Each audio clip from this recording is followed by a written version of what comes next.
Hello everybody, I am Jarrett Ross, the GeneaVlogger, and welcome back to another video where I review your DNA and genealogy questions. If you have a question that you want me to answer in a future video, be sure to go to my subreddit where you can post your question and eventually I will review it. I have a whole lot to review. A lot of people have been really enjoying these, so it might take a while. But let's jump in. So for this first one, we have my mom was born in the Netherlands and so were her parents. Dad was born in Canada. Dad's dad was also born in Canada. His dad was born in Norway. His wife was born in the US. Grandma was born in Canada. Her dad born in England or Scotland. Her mom was born in Canada, but her parents were born in USA paternal and Germany maternal. Just wondering why the Germanic results are so low. So I had to reread this a few times to kind of figure it out, but it seems that they have a great-great-grandparent who was German, and that's all that's mentioned. So a great-great-grandparent of German ancestry, we would be expecting about 6.25% DNA. I guess we'll see. Is it under 6.25? I guess I'm a bit confused by the question. It seems like maybe you've left out somewhere where you're expecting German, unless maybe you'd mentioned the Netherlands. So were you expecting German from the Netherlands part of your ancestry? But if that's the case, then it still makes sense because Netherlands, you would also get England and Northwest Europe. So with Germanic Europe at 26%, you only mentioned a great-great-grandparent. I guess I'm a little bit confused why you would expect more Germanic Europe. But let's say that one of your parents was German, like you were expecting 50% German and then 50% a mix of something else, and that's why you were surprised. Well, it could also have to do with the difficulty of deciphering between all of these different population groups. So like having England and Northwestern Europe at 43%, that could actually be including some German ancestry or some of that Netherlands Dutch ancestry. And then of course the Sweden and Denmark and Norway could also be coming from whatever you might be expecting to be German. Although you did mention ancestry connected to Norway, which also makes sense with Sweden and Denmark in the Northwestern Europe. And then even with Scotland, some of that percentage might be some of what you're expecting to be German. So not fully understanding why you're expecting more than 26% doesn't seem low to me at all. 26% Germanic Europe would be the equivalent of a grandparent of full German ancestry. And based on everything that's been said, all of the results make sense to me. You have your German, you have your England and Northwestern Europe, there's Scotland in there, the Sweden, Denmark, Norway. It all makes sense. On to the next one. So here the question is, how far back do I share DNA with Germanic Europe, Wales, Norway, Finland, etc. sides? How do I know how to determine where I inherit it from based on the percentage, like however many great-great-grandfathers back and so on? How do I find out which side it comes from, paternal, maternal? So the first one I'll start with is how to figure out about how far back that might be based on the percentage. Now the simple way is basically just divide for each generation, and then that's kind of what you would expect. So you would expect 50% for your parents, 25% from your grandparents, 12.5% from your great-grandparents, 6.25% from your great-great-grandparents, 3.175% from your third great-grandparents, and then just keep halving that every generation. Now, with that said, that isn't going to be exact. Recombination is random. So when you have a generation that comes up next, well, you might actually only be inheriting 23% from one of your grandparents and 27% of your DNA from one of the other grandparents. So it's not a perfect cut every single generation. So when we're using this, it's more of kind of a guide. So as an example, you ask, how far back would you figure your Germanic Europe? Well, you have 6%.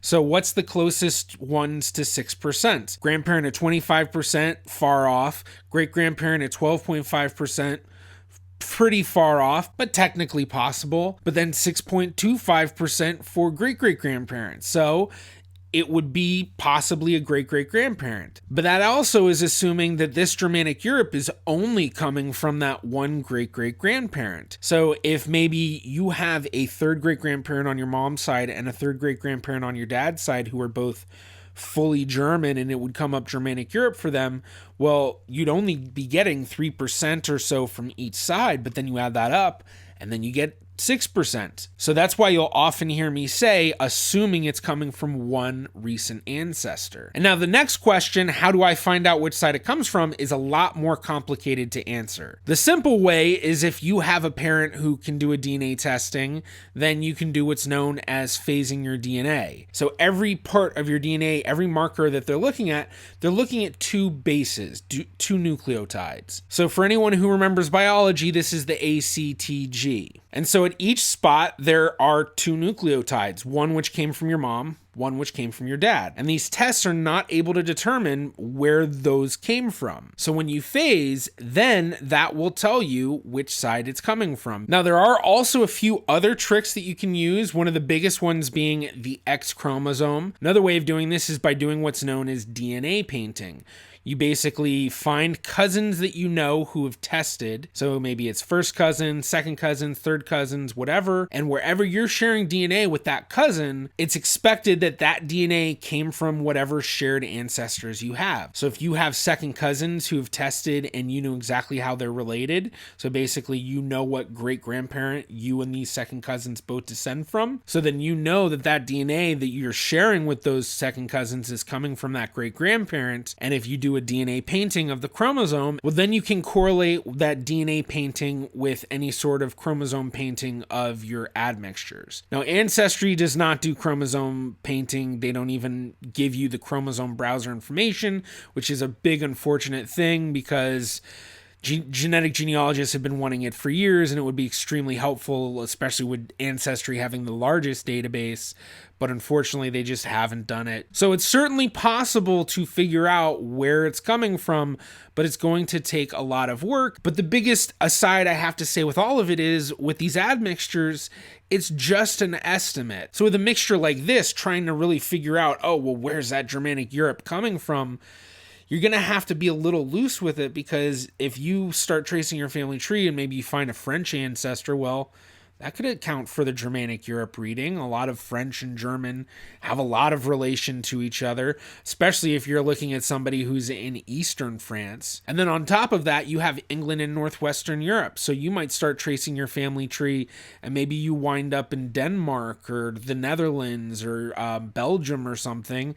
And then you're kind of right there in between that Northeastern Europe and Germanic Europe. And technically there's, because of the population connections for both of those places with the lowland countries, then there could be reading through that. So it's really, really complicated. Next one. So this person says, I know my 0.6% Italian result is a traced result and should be taken with a grain of salt.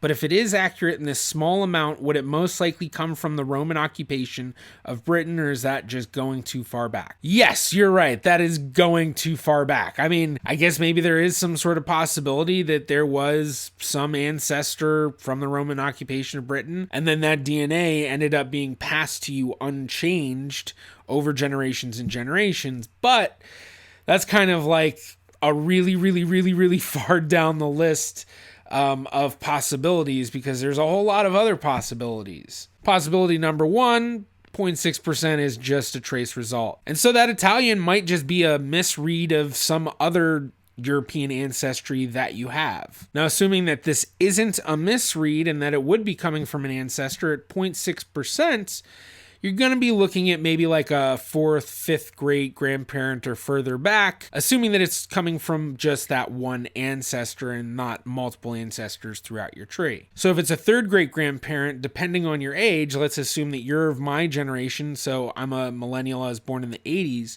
well, then that would mean that a third great grandparent would probably be born in the early 19th century. Then fourth great grandparent, right around the turn of the 19th century, late 1700s, early 1800s. And then, of course, it could be further, it might be a fifth, sixth, seventh great grandparent. And that's really the thing about randomness of recombination, is you might get a chunk of DNA that goes from generation to generation unchanged that you've inherited. So there's a lot of possibilities. I'm sure if you look at some sort of migration history between Italy and the British Isles going either way, back to the 1600s, there's probably a lot of possibilities where this could have come in. So thinking back to Roman occupation of Britain is definitely very far. Okay, so just a little family ancestry meme. We have our first meme posted to Reddit. I'm loving this. Family history, this is why you do it. That is a good reason. In fact, I think is it Norway that literally has an app where people can log in and find out if someone that they're talking to is a cousin so that they don't end up accidentally hooking up or anything. This is great. So here we have a complicated one, actually asking mostly about genealogy. So there are a lot of brick walls, can't get past maternal great-grandmother's brick wall. Family story is that the great-grandfather found her living on a Native American reservation and married her, but we can't find anything before that. They said she was part Native American, but she must have had part European ancestry because me and my mom only have trace Native American DNA and none on one of the DNA sites. Also, I have some sharecropping great-grandparents that I can't trace back before 1880. I found some DNA distant cousins with full European ancestry and was wondering how I can find out how we're related. They've taken 2 DNA tests, uploaded to MyHeritage, and created a tree as well. So let's see what we've got. Okay, so we have the Ancestry DNA, and I am seeing none of that Native American. So they mentioned, I think it was a great-grandmother they found on. So let's say the great-grandmother was assumed to be fully Native American. That would be 12.5%. With no percentage being picked up, it is possible the recombination just filtered it out. But the big question would be, since your mom's tested, what did she get? So let's see, are any of these your mom? So 23andMe, MyHeritage, and then okay, so this is all of your DNA. So it doesn't seem like we're getting anything from mom's side. So big question is, what's the percentages that mom's getting for Native American? Because if we're talking about your great grandmother, then we're talking about her grandmother, and so then everything should be twice as much. So with it being her grandmother, if her grandmother was half Native American, then she would be expecting about 12% Native American. And it's certainly, I guess it's possible you might not inherit any of that, but it's not quite so likely. So based on what I'm seeing here, it doesn't seem like you have any Native American ancestry. Let's go look at the others. So 23andMe, no Native American ancestry. In fact, it basically looks like a really large amount of African. Basically, what is it, 89.2% African, and then 10.8% European, specifically British and Irish. And then let's see, with MyHeritage, no Native American here. This is all African. And let's see the second page. So second page, we have that about 10%. Here it's a bit more on MyHeritage, so about 12%. And then we do have this 1.3% Inuit. So I would say I'm very, very skeptical that your great-grandmother is Native American, at least any sort of recent Native American ancestry. Now, if your mom does have decent percentages, maybe it's certainly possible, but none of the sites are getting anything, and then MyHeritage is doing specifically Inuit. And I know that a lot of people complain about the MyHeritage percentages, and unfortunately MyHeritage is one of those companies that just does not release a white paper, so we don't quite know the accuracy of their results, how well they perform, because we don't know the statistics that they've tested behind it. Since you have tested on Ancestry, I know that they have it. Let's pull up their white paper and see what they say. How possible is it that someone might not have Native American and they aren't finding that? So here we have our precision and recall numbers for Ancestry, and this is going to tell us some deeper information about what we can expect. What we're going to focus on here is recall. Basically, we want to see, out of the people that they were expecting to have Native American, how many did they actually read? So basically, out of all of the ones that should have come out with Native American, how many actually got that Native American? So when we go down into Indigenous Americas, we see that all the Indigenous Americas are fairly high percentages. So 0.98, 0.96, 96, 99, 96, 8.2, so Central America, a little bit harder for them. 9.4 for Chile, 9.4 for Ecuador, 0.85 for Panama and Costa Rica. It's a little bit harder for Panama and Costa Rica. Indigenous Arctic, 0.98. So that's pretty interesting because MyHeritage, they were expecting Inuit. They got 1.8% Inuit, 1.3%, something like that. But here it's saying that for Ancestry, they're pretty confident. So if there's 100 people where they're expecting to have Indigenous Arctic, well, 98% of those people are going to have that reading and 2% won't. Now for Cuba, it's much smaller, 0.17. And then Eastern South America, 0.87.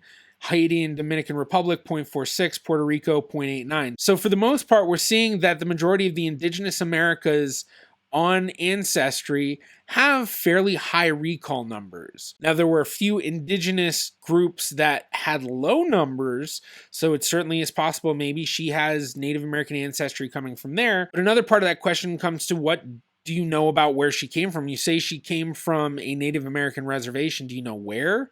Do you know the specific reservation? Do you know the area, the state, even just the region? Was it in the Southwest? Was it in the South? Was it in the Southeast? And then for the sharecropping great-grandparents, it's hard to say what to do next because there's not much information. If you're talking about just DNA-wise, the thing would be finding those DNA cousins, which it seems you have, figuring out how they're related to each other. So basically looking your DNA matches, finding ones who are all coming from one family, building out their family tree, and then seeing if you might be able to connect yours to theirs. A big part of this will be having known cousins of yours testing as well. So if you have cousins on your mom's side and cousins on your dad's side who have done DNA testing, then you can use those as references to tell, well, these DNA matches that you have no idea how you're related to, they're sharing matches with your cousins on your dad's side. So if that's the case, then you know it's most likely connected through your dad's side, and you can limit how you're looking at that. But it's also certainly possible that there's a paper trail on your family that you just have not found yet. So if they were sharecroppers and you know where they were, but you haven't been able to trace it back before 1880, see what records are available in the areas that they were living. Where were their sharecropping? And then what might you need to do a little bit further digging for? So is anything maybe in a courthouse? Are there probate records, land records, deeds, all sorts of different things that maybe they talk about your family? Could even just be in passing, but you never know what you might find and what little information you have in there that could bring out a big piece of your family tree. In my own family tree, I was able to get deeds of my family's land back in the 1890s and early 1900s. And in those records, it talked about a brother to my great-great-grandfather who I never knew about. I'd never heard about him. I was able to trace him, find his family, and then get one of those cousins to DNA test who showed up at exactly what we expected. But keep digging, and I'm sure that you'll eventually be able to break through some of these brick walls, and next thing you know, you might actually be tracing back a few generations once you actually break down that wall. Okay, so here we have Jewish ancestor search. I've been trying to research my Jewish ancestors. I know I have Ashkenazi Jewish ancestors on my mother's side from family stories, but it's not the easiest to find records or information. I have put my Ancestry DNA raw data in most sites available to help me search. On Ancestry, I come up 1% Ashkenazi, so I assume it's 7 generations or so back. On MyHeritage, I come up as much as any Jewish. However, this is a weird thing. I have hundreds of matches who are 100% European Jewish, mostly from Lithuania and Israel. When I click to compare the match, it says we share a genetic group of Ashkenazi Jews from specific Eastern and Central European countries. Is this a glitch? Shouldn't I come up as even a trace then? Also, if you have any tips for researching Baltic Jewish ancestors, that'd be super helpful. Thank you. So to sum up this question, they're getting 1% Ashkenazi reading on Ancestry DNA, no Ashkenazi reading on MyHeritage, but on MyHeritage, they have hundreds of matches who are only European Jewish, mostly from Lithuania and Israel. So the first thing to say is at 1%, yeah, you're right, it's going to be far back. They mentioned 7 generations or so back. It could be possibly that far back. At 1%, you're getting into the really difficult part where, technically it could be as early as like a 3rd great-grandparent, which would typically be about 3% or so.